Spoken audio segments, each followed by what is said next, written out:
kapag po yung sa pagsubok na yun, nandun pa rin yung kagalakan mo, nandun pa rin yung natutok. Tandaan po natin na tinetest ng Diyos yung pananampalataya natin.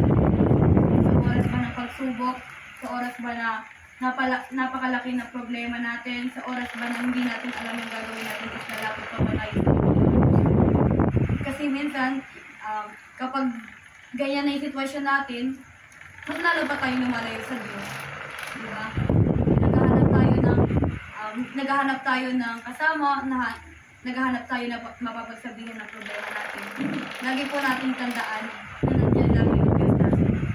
Diba? Minsan, sasabihin natin na, hindi ko naman nararamdaman yung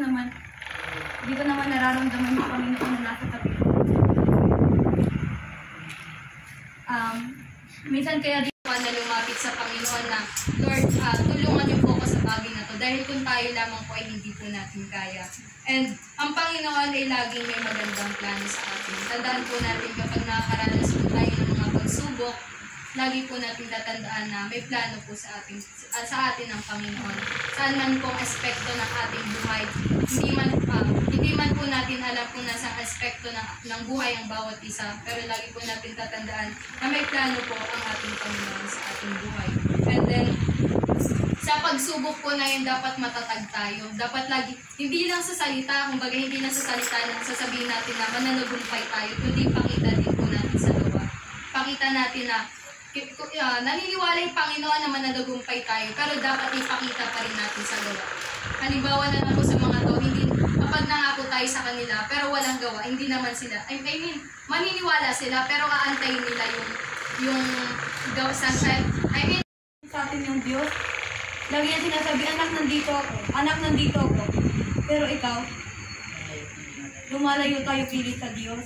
Di man lang natin malapit yung mga sarili natin. Minsan mas marami pa tayong oras sa mga bagay na walang silbi dito sa mundo. Mas marami pa tayong oras dito sa mundo kaysa sa makipag-usap sa Diyos. Minsan kapag may problema tayo, nagkukulong tayo sa kwarto, umiiyak tayo, naghanap tayo ng mapapagsabihin ng tao. Pero nandyan yung Panginoon. Kasi nga, servant na tayo ng Panginoon, alam na natin kung kanino tayo lalapit. Amen. Lingkod na tayo ng Diyos, alam na natin kung kanino natin sasabihin yung sama ng loob natin, kung kanino natin sasabihin yung mga problema natin. At syempre, kapag isa ka ng Kristiyano, dapat di ka na nagtatanim ng sama ng loob. Amen po ba? Amen. Hindi naman tayo iniiwan ng Panginoon, tayo nang iiwan sa Diyos. Lagi nandiyan natin.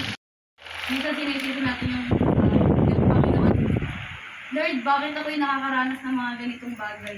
Bakit ako pa yung nagkasakit ng ganito kalalang sakit? Diba minsan sinisisi natin yung Panginoon, nagtatanong tayo sa Panginoon kung bakit tayo nakakaranas ng mga ganong bagay.